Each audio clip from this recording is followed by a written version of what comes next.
Hello and good evening and welcome to this earlier time of 5:30 for our support session. Quick hands up if you can hear and see us, please. Quick hands up if you may. Any hands? Yes, some hands coming up. Can you hear Ian? Ian, do you want to say hello? Good evening. I can say a few words. Yes, of course. Yeah. Good evening, everybody. Hope you're all well. Good stuff. Can you all hear Ian? A few hands up if you can hear Ian, please. Yes, Yeah, they so can. Look at that. Look at that. Good stuff. People joining whilst we speak. Good stuff.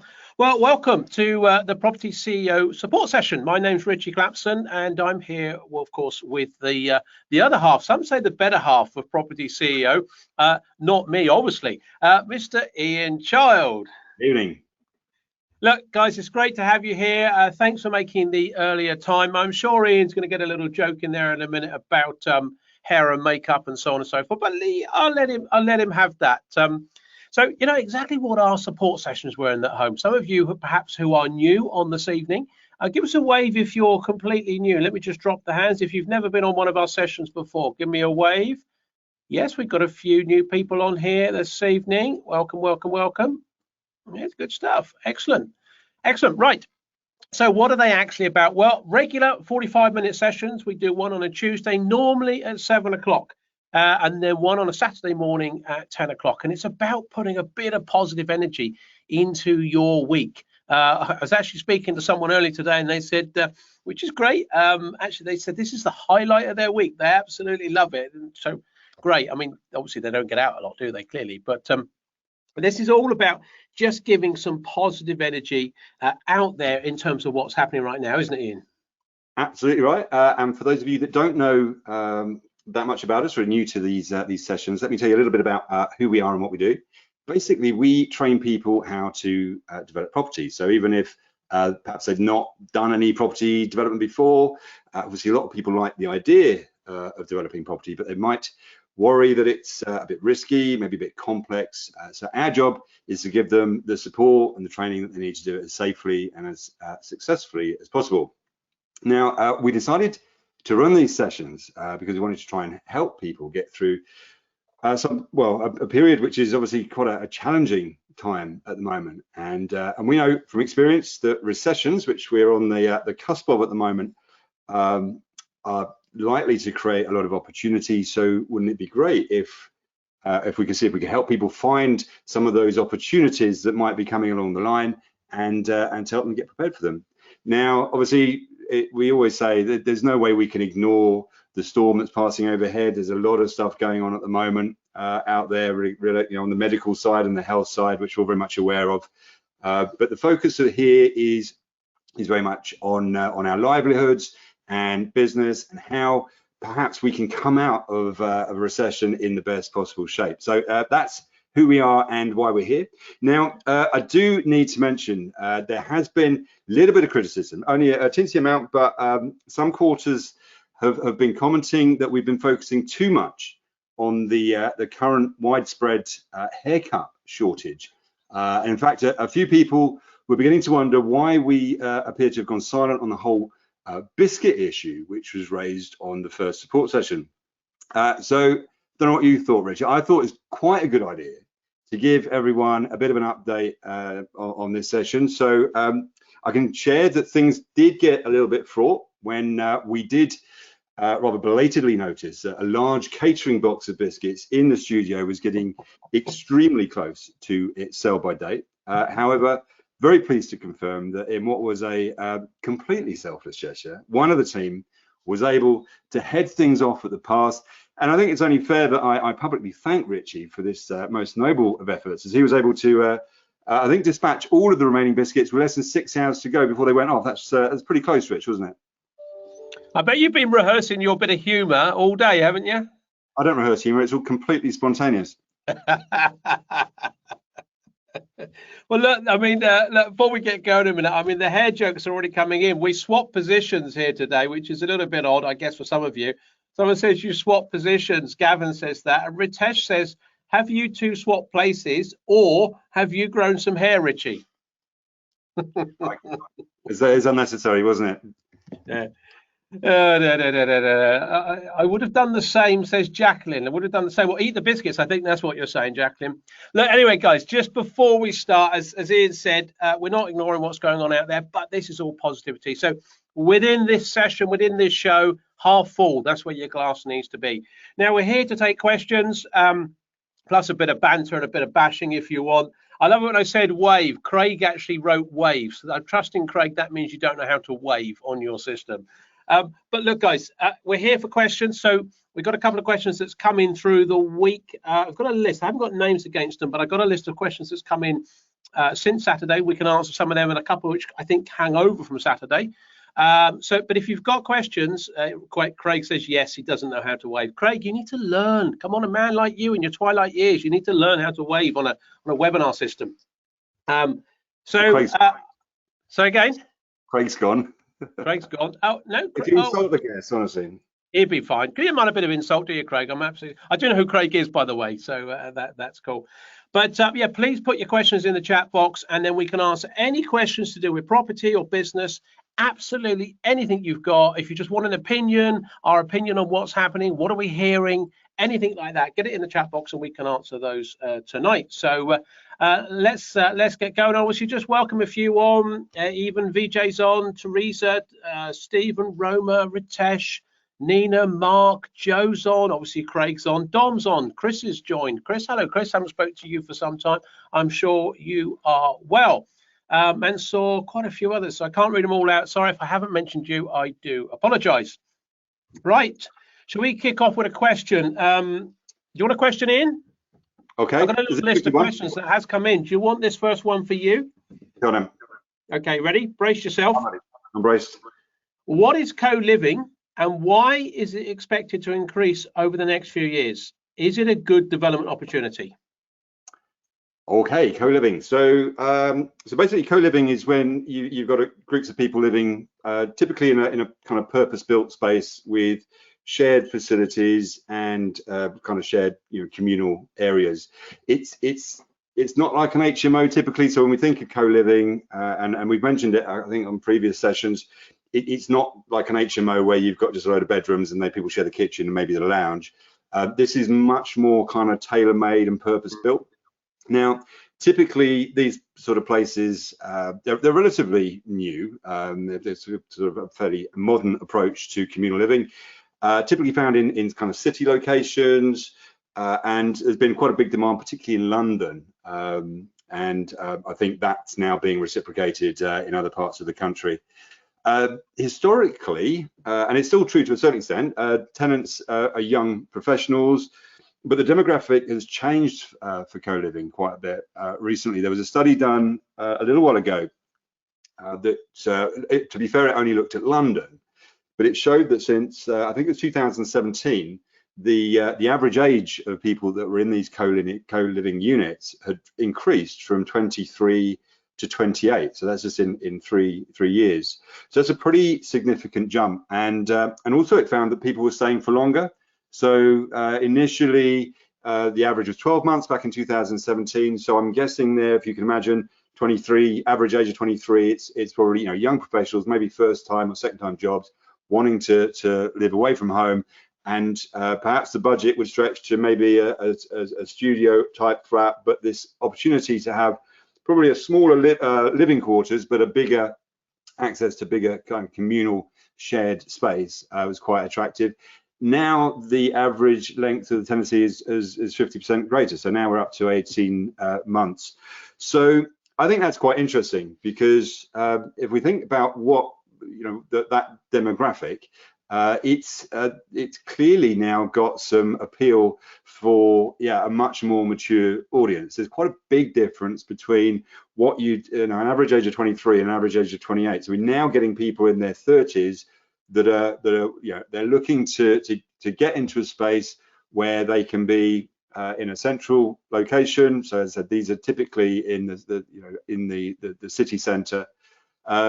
Typically, the expectation of the people that are going to be living there, I think, is going to be increasing. So again, if you've got average age that is creeping up towards 30, their expectations of the type of accommodation that they're looking for is going to be arguably greater than people that are in their much earlier 20s.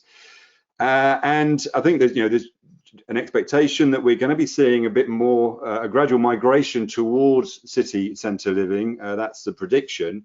So you would think that there would be a reasonable scope to explore that market further. I think obviously larger cities are always going to have the kind of prime focus, and I think you probably, if you were going to go down that route, you would probably want to do quite a lot of due diligence just in terms of what's in the market currently.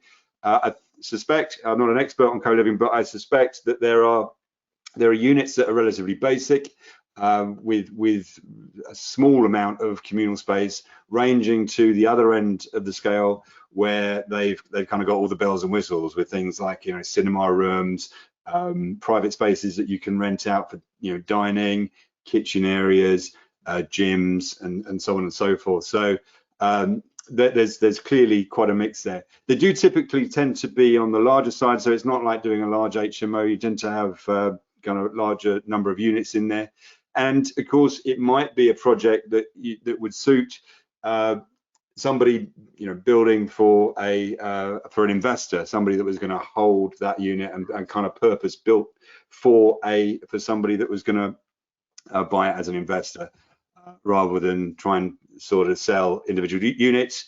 Of course, you could build and rent out, but that's basically what co-living is. Do these units represent a good opportunity? I think they do, because I think that metric that I mentioned of the tenancy length going up and the age going up, and the fact that people are always looking to kind of migrate to to cities. I think the only thing that I would just wave an amber flag at is, of course, at the moment we've got a situation where home working is now being adopted by a lot of organisations. So there is a certain amount of uncertainty as to what the profile of businesses are going to be hiring office space in the long term in city centres, and therefore what the demand for accommodation will be if many people are actually going to end up working from home. But it doesn't really detract from the fact that young people in particular love living in the centre of places like London. I think to add to that, Ian, we can talk about, I know the question's about co-living, but what Ian's just talked about there, we should add in co-working. And a lot of the, there's a development in London, I think it's called the Oaks. Have a look at, I think it's the Oaks. Look up co-living, the Oaks, London. I think that's the one. It's a big unit, big scheme. I don't know how many rooms they've got there, but I believe that one, if not one of their sister setups, have actually got co-working in it as well. So you've got a lot of co-working space, which is obviously, individual hot desking or desk spaces that you can hire, or small areas that you can do as a team. And then you co-live in the same building. And so you've got a lot of community spaces, which you can do as your sort of living spaces and your working spaces. So co-working and co-living combined is also a big thing. And I think that will get bigger in terms of what Ian's just talked about, and the sort of transition that a lot of businesses are going through now. I mean, I actually had a meeting today with our accountant, and it's chatting. It's called Old Oak. Joe, thank you. Joe's just put in it. She said it's called Old Oak in London. It is in London, I think, isn't it, Joe? Do you know the name of the company? Let Joe do our research for us whilst we're talking. Well, Joe, just if you know where it is, then I can share that with people, or if there's a website, you could look one up for us, Joe. That'd be good, wouldn't it? And then I can promote what Joe's going to be doing later this evening. So it's called The Collective Old Oak. Brilliant. Look at this. So it's called The Collective Old Oak. If you want to write this down, folks, it's called thecollective.com, and then /locations/Old Oak. So if you just type in thecollective.com, you'll find it. And she says it's down at Canary Wharf. And I will promote you in a minute, Joe, what you're doing a bit later. So yeah, co-working, I think, is going to be a big thing going out there and combining those two, because the accountant, that's what I was just about to say, the accountant I was with today said there's a lot of company he's talking to at the moment, and they are talking about shedding 25-30% of their staff immediately, because the work isn't actually going to be there when they go back. It's not going to be there the same as it was when they left. They might expect it to be, but the likelihood some of that's gone. And also a number of them are considering, let's get rid of our offices, let's change the way we work, including our accountant, who's actually going to be selling his offices off, and they're going to be working in a remote fashion. So a lot of companies are going to be doing that. So I think the co-working, co-living combined is going to be really interesting. Ian, there's a follow-up question that Ritesh put in. Thank you, Ritesh. It said, is there likely to be legal or tenure issues with co-living? Any comments on that at all? Well, I guess Not again, it's what these people are doing effectively is renting that particular space. So there'll be there's likely to be a single owner of the building, and then they are renting out individual leases with young professionals. So I don't see that there is. I think that is, again, I'm not an expert on co-living, but I would anticipate that that's pretty much meat and drink to the people that have set these businesses up. Again, it's not a new model. It's one that I think originated in the US and has been done successfully all over. So I'm not expecting there would be any particular issues with it. But as I said, it's typically, I should imagine, with this type of development, it's one where you're much more likely to either retain it as a unit that you're going to be renting out in its entirety and be the landlord, or you're going to sell it on to an investor or landlord or company that is going to be basically taking it off your hands rather than selling individual units. Yeah, I think selling individual units is quite a tough ask, because you've got a big management cost for the whole thing overall. But having said that, I mean, we're developers, we're entrepreneurs. Why not push the envelope? If you can see a model there and a business model, just because no one else is selling off individual co-working, almost pod units, they're quite small units, these things, often 15 to 20 square meters. Just because no one else has done that, what stops you doing it? So I love, if everyone's going in that direction, well, we want to go over here, because that's going to where something interesting is going to be. Well, not everyone's going down co-living, co-working, but I bet you now, we've been talking about this for some time, and people that know us, we've been talking about it at least a few years. And I reckon a few years down the road from now, there'll be a lot of people doing it. So now's the time, if you're interested, to start getting into some of that processing. And also maybe thinking of it a little bit different. Joe also mentioned Paper Factory New York, so that must be another setup. Thank you, Joe, for that. Excellent. By the way, I forgot Richard. Hello, Richard. You said good evening earlier, and you were the first person to say good evening. I should have mentioned you, but I don't think I did. So, Richard, good evening to you. And if you're thinking which Richard that is, because there's a couple on, well, that is Richard down in Chichester that I'm talking about. So there we go. What about the other Richard? Sorry, is the other Richard still left out in the cold then? No, but he's the only one that said hello. So Richard from Chichester said hello, but the other Richard didn't. So fair enough. Okay, right, let's have a look. I've got a question here. Okay, I've heard you talk about a small scale development business. What do you mean by that? I'm assuming what you're asking there is what I mean by small scale. I've been talking about this recently, so I'm assuming someone's picked up on one of our webinars. Now, really, what I'm talking about here, I've been chatting about for some time with people, and I guess it's always where I've come from. I don't know whether this is the right words, but I always say don't be greedy. Okay, you don't need to be greedy in life. I think if you have enough and something that suits you, well, great. I mean, there are a lot of people who get all sort of pumped up and excited and ask, well, I've heard these sayings like, go big or go home. Well, I mean, it's pants, really, all that sort of stuff. It's do something which is appropriate and look at the risk profile of what you're doing. And I don't want to be a told you so, but there's a few people I've been talking to recently, and I have said, well, I told you so. This is what I've been talking about for some time. And what I'm really talking about, when I talk about small developments, and we're talking about it quite a bit now because it's really important now, and it's a bit, this is what I've always been saying you should do. It mitigates your risks. Just think about the logics of this, and I'm going to give you a feeling of what I'm talking about in size. And typically, I'm talking about something which is probably between 5 and 20 units, whether that's houses or flats or whatever. And I'm going to talk about something else as well in a minute. I'm going to tack something onto this, the need and the want market. You might find this interesting as well. But I'm talking between sort of 5 and 20 units, I think, is the sweet spot. That's where a lot of other developers don't go. And actually the smaller end of that as well, if you can make it work, will get you in a position where you're going to be doing, I don't know, probably 3/4 to £1.25 million gross development value. And that's at the lower end of that. That's 5 or 6 small units, pretty much wherever you are in the country. Some areas a little, a few higher numbers because the values are down. But if you're at that 3/4 to £1.25 million with that 5, 6, 7 units, something like that, think about it. Those schemes are going to yield you £150,000, £250,000 profit. Now, for most people, I tell you what, let's do a little survey here. Let's see how many hands come up. If you could earn £250,000 a year, is that enough for you year in, year out? Give us a wave if it is. Craig, you can just type wave in. Yeah, and look, the hands are flying up. I mean, not everyone, okay, some people want a bit more, but that's absolutely fine. But for a lot of people, someone said, crikey, yes. That's my wife. Okay, that's great. Evening. But yeah, crikey, yes. And as a lot of people would say that, you know, thanks for putting your hands up on that one. And so that level's a really nice place to be, because you're running on projects which are typically around 18 sort of months to go through, and you've not got that many units in the market to sell. So if you think about it, and I can tell you some examples of some developers that I've known for many, many years who stick at this level. And what they're typically now in this position with this pandemic that's hit us very, very quickly. They're in a position where they've had a couple of developments finish off. They've sold most of them. They might have one or two left, and that's fine, because that's just the profit at the back end. Not long ago, they sold another scheme. They've got one on site right now, just one scheme.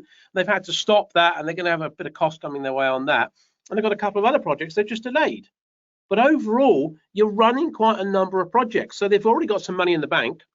They're not expending them, haven't got a big load of cash out on another. And they've got another one which is just held in the middle.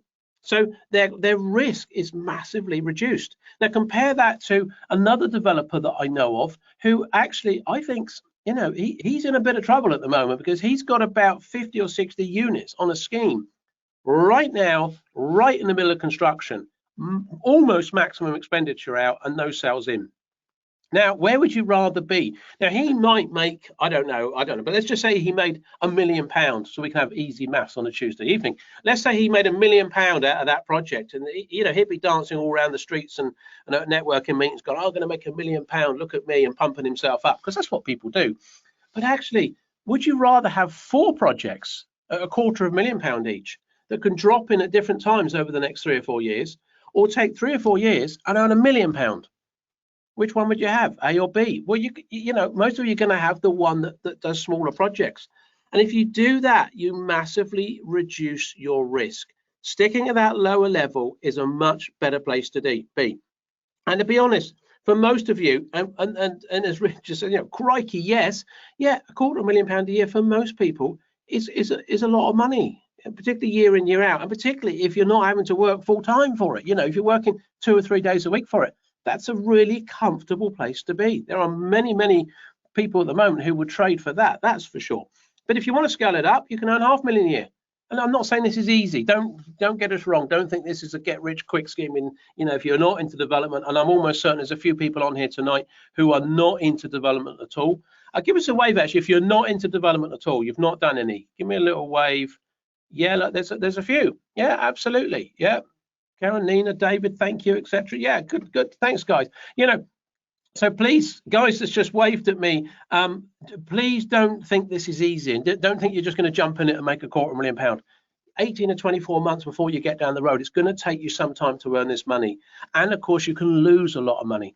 But just understand this principle. While accepting it's not easy, it's entirely possible. The principle of staying small scale, staying in relatively small schemes, and doing a number of them rather than one big scheme and having all that risk out at once. So that's where I would say small scale. Ian, you got anything to add to that before I talk about need and want market?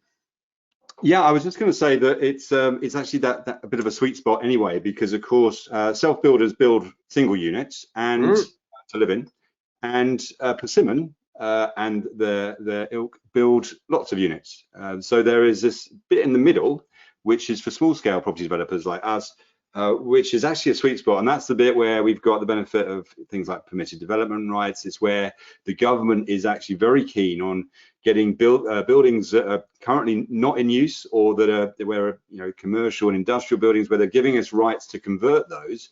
And that area of the market isn't one that appeals to the likes of Persimmon, because the projects aren't big enough. No. They've got the economies of scale and so on that they require a lot higher than that. So there's going to be an increase in opportunity, and it's all focused on this kind of, as you say, that small scale development area. Now, let me just add to that as well. I said I'd briefly touch on, because I'm on a bit of a roll here, so I'm going to talk about the need and the want market. I'm just going to go on about that for a couple of minutes. And as some people may know what I'm talking about here, some don't. If you do know what I'm talking about, you've heard me speak about it before, then I'm just going to make yourself a cup of tea for a couple of minutes. But anyway, those that haven't, The need and the want market, as I would describe it. The need market is starter homes, be it 1-bed houses, 1-bed flats, that sort of thing. 2-bed houses, 2-bed flats, possibly. 3-bed houses. And that's it. No, there's nothing beyond that, because the average family in the UK, although I must admit, I watched a program the other night with my wife on the telly, and someone had 9 kids. 9 kids. Could you imagine that? Wow, no television. How you feeling about that? 9 kids. Scary. Shocking. I bet some of you out there would be thinking about that. That'd be a bit scary. But they had 9 kids. But that's unusual. So typically, most of us in this country will survive in a 3-bed house, because you've got 2 rooms and you're going to have some bunk beds in them up to a certain age, and then one of the kids throw them out when they get a bit older and so on. So most of us can actually survive. The average family in this country can survive in a 3-bed house. So that's the need market. Obviously, a lot of people want a 4-bed house, and nothing wrong with that. Some people want a 5-bed house. Some people want a 6-bed house with a couple of acres of paddock and a swimming pool and a cinema room and a bowling alley and all those sorts of things. And that's great, but they're wants. And the thing is, as soon as things happen, be it Brexit, be it COVID-19, be it whatever's coming next, because something will come next. We don't quite know what it is yet. Maybe it's COVID-20. I don't know what that'll be. But there'll be something next that will come along. So, from a commercial perspective, you want to be in the marketplace that's required, because that need market is always going to be happening. There's an interesting thing at the moment. There's going to be, someone said, that's a lot of bunk beds. I guess it is with 9 kids, that's for sure. Imagine that. They're probably stacked right up. But the thing is, there'll be a lot of transient people moving around at the moment, changing jobs, being made redundant, moving all over the place. They will probably think, we're going to move. We're in the 4-bed. We don't need it now. We're going to downsize. That need market is always the more interesting market. So I would say, in terms of mitigating your risk, and that's a really important thing. I'm speaking on mitigation of risk in development on Friday at an event, and I've been specifically asked to talk about that. And I think that's a really interesting thing at the moment. People are thinking about it, but you should always think about it. I've laughed and almost in horror at a lot of people who going out there and think they're untouchable and they're making a huge amount of money. It's these people that sort of talk about go big or don't bother or whatever they say. Well, my mother can make money in a rising market. It's when things like this happen, it's those people who are a little bit thinking ahead are a little bit more protected. So have a think about that. Small scale development, and I've just added in as a bonus, that's free for you this evening, about the need and the want market. Hopefully that's of interest. Do you want to answer a question, Ian? Because I've just been rabbiting on. Who'd like Ian to answer a question? Let's have a look. Ian. Okay. Is it easier to do development if you're already a property investor or landlord? That's one that was sent in. So I don't know who that was. I don't know if they're on tonight. Okay, well, so most people, when they start off looking at property, I'll be honest, tend to go down the landlord route because they kind of think it's easier than development. And I guess if all you're doing is buying a buy-to-let house, renting it out, arguably it is. But of course, one of the challenges with being a landlord is each of your properties generally, depending on what you're renting out, but it typically is likely to make you a few £100 a month, which is certainly nice to have, but of course it's not life-changing. And plus you've also got the kind of ongoing liability. So you've got tenants, which aren't everybody's cup of tea, and also you've got bills. So if the boiler blows or the roof tiles fall off, whatever, you've got some exposure there, that all of the rental profit that you make, a proportion of that will need to be sort of plowed back into your investment to keep it in tip-top shape. So a lot of people kind of think that, as I said, development's quite tricky, but actually I think it's easier than most people think it is, and the 2 reasons for that. One is it's highly leveraged because you're using other people. But the other thing that actually a lot of people don't realize is the role of the project manager. There's another, we obviously had Dan on recently and his project management company. The project manager actually gets involved on the coalface managing the project for you, the developer. So a lot of people think, well, I wouldn't know what to do if I was on site with a hard hat and a team of people. How would I manage that situation if I've never done it before? Well, that, of course, is where your project manager comes in. Hence, we're the CEO, not the person that's managing it on the ground, albeit we're having to do a lot of, it's our responsibility. So I think the skills that you need people skills, you need communication skills, you need organizational skills, you need decision-making skills to do development. And I would say that landlords have these skills. You've got to have a certain amount of business nous and nous generally to be a landlord, to be able to acquire a property and have the responsibility for renting it out and setting it up. And so I think could investors and landlords do property development? Absolutely. But I think the same rules apply to lots of other people. So, business owners, and I'd say most professional people as well, also have these kind of generic skills. Where I think landlords and property investors maybe have an edge, an extra advantage, is that they're kind of in the industry already, to the extent that they've got a nice history. A lot of people, and we obviously train quite a lot of people who have got some form of property investment in their history. Maybe they've done some buy-to-lets, or some people have done HMOs or service accommodation. They've got a portfolio of sorts. Well, of course, this is potentially then a natural extension of their brand, of their business. So when we're talking about a kind of a track record, if we're talking about the backstory to a developer, then it's quite a nice story to be able to see how what started perhaps as a buy-to-let business and an enterprise, even if it wasn't actually set up as a limited company, which would have involved potentially some perhaps light refurb work and obviously acquiring property, albeit to be retained, and then the development side is then kind of like a natural extension of that. And I think a lot of people, particularly if you're a commercial lender or private investor, that story resonates. So being a kind of a property person and just simply extending, almost building another arm to your business to move into property, I think is quite a powerful story. And of course, one of the things that we talked about before is this role of landlord developer. So one of the challenges that every landlord has is that they run out of deposits eventually. So they have to find another source of chunks of cash to be able to buy the next property and build the portfolio. And of course, if you're doing landlording on one side and you're doing small scale development on the other, it's almost a perfect marriage, because you're getting chunks of cash every so often from your development, which can then basically provide the deposits to kind of supercharge the growth of your portfolio. So I know we did actually promise, and I've just reminded myself that we were going to do a little Esmeralda story thing. So I'll put something together that week, so we can actually see the way in which the difference between trying to grow a portfolio without doing development and what happens when you do, because it's quite an interesting comparison. But yeah, in summary, I'd say landlords and property investors definitely well placed to do development. Ian, there'll be some people who know what you're saying when Esmeralda, because they might have read our book or they might have been to one of our sessions in the past. What do you mean by the Esmeralda story? So it's basically just comparing a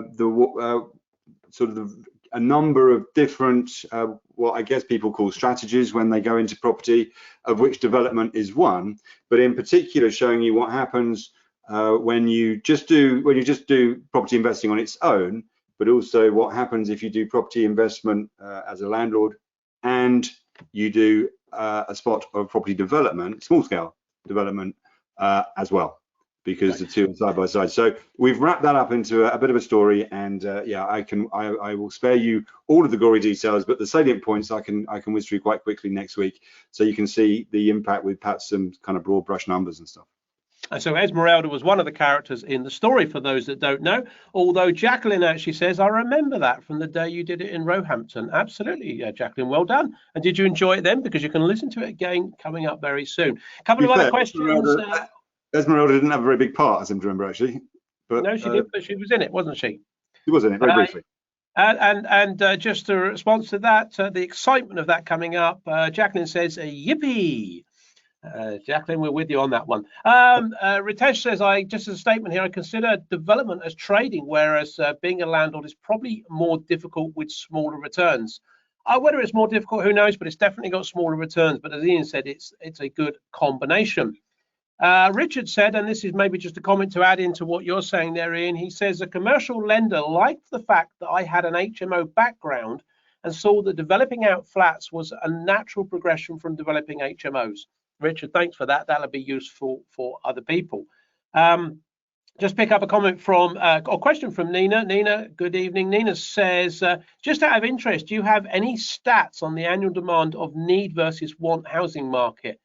No, I don't, Nina. I'm afraid. But I wonder, just whilst we're here, there's a natural progression into saying on Saturday, obviously we always ask you, folks, what you want us to do on these sessions, because these sessions are for you, really. We put these together to give this support, as we said, and a bit of positivity. On Saturday, we've got an estate agent coming in.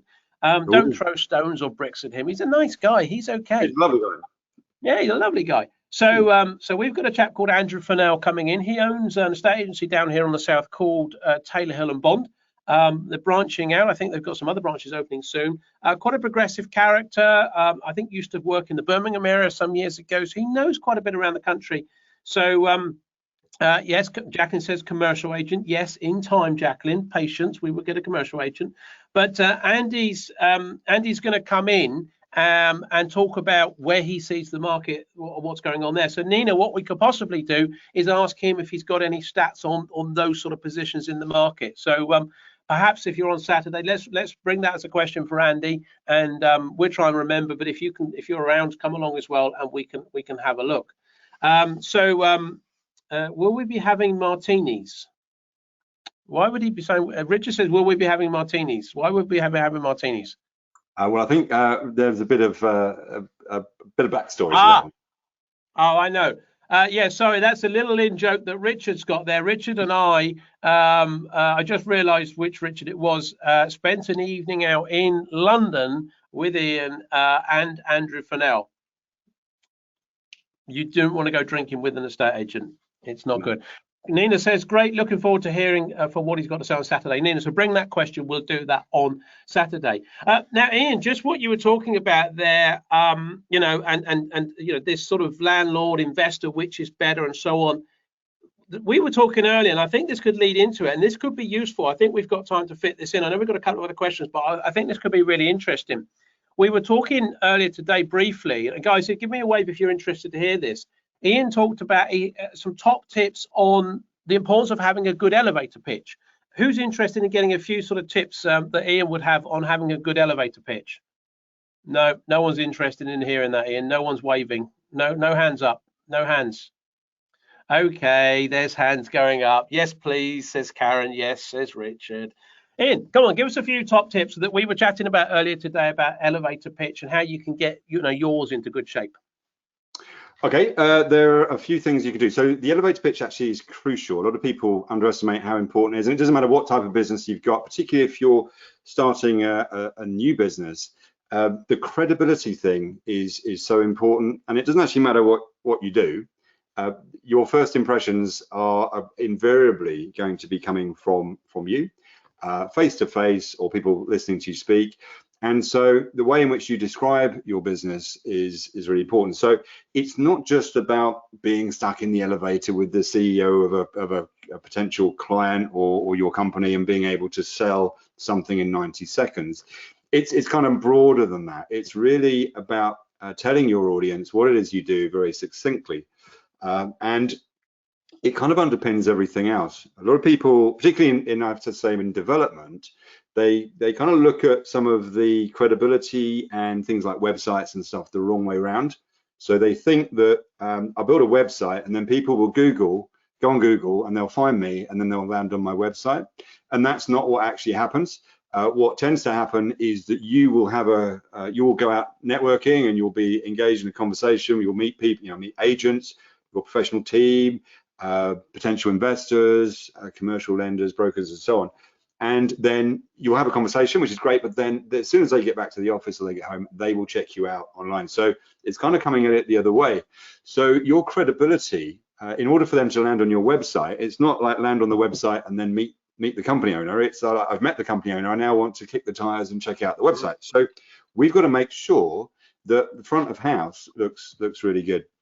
So there's a few things, there's so many aspects to a good elevator pitch.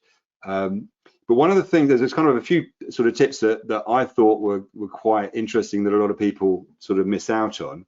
A lot of people just state what it is that they do. And of course, the person that you're speaking to will nearly always be thinking, what's in it for me? They're trying to understand, that they want to know what you do, but only in as much as how does it affect them.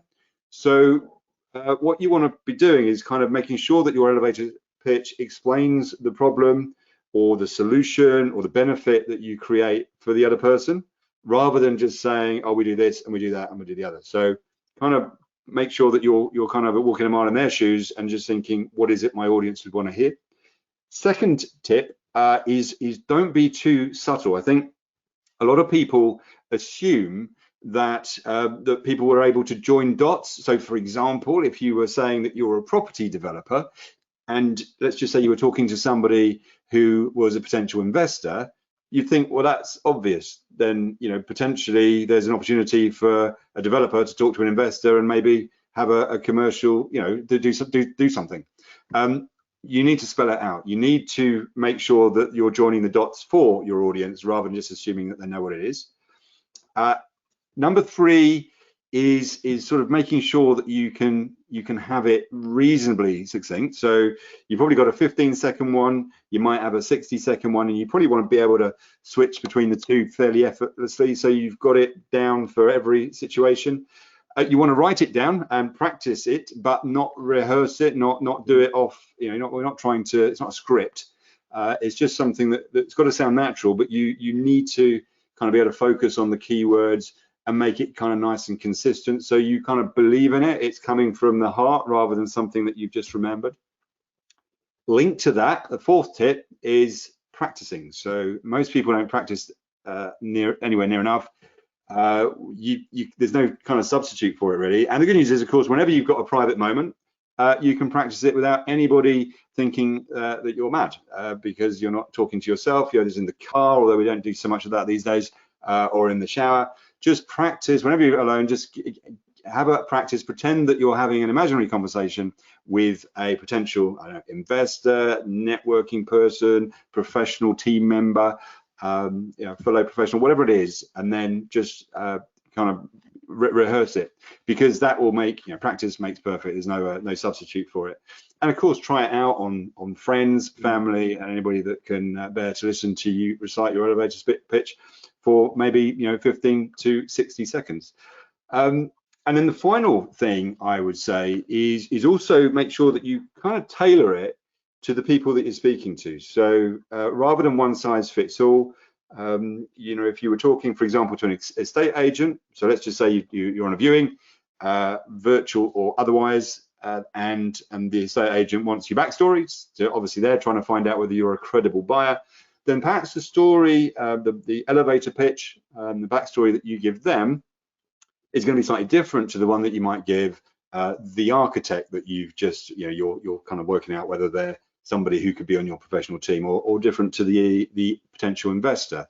So just make sure that you're picking out the key elements that you think your audience is going to appreciate.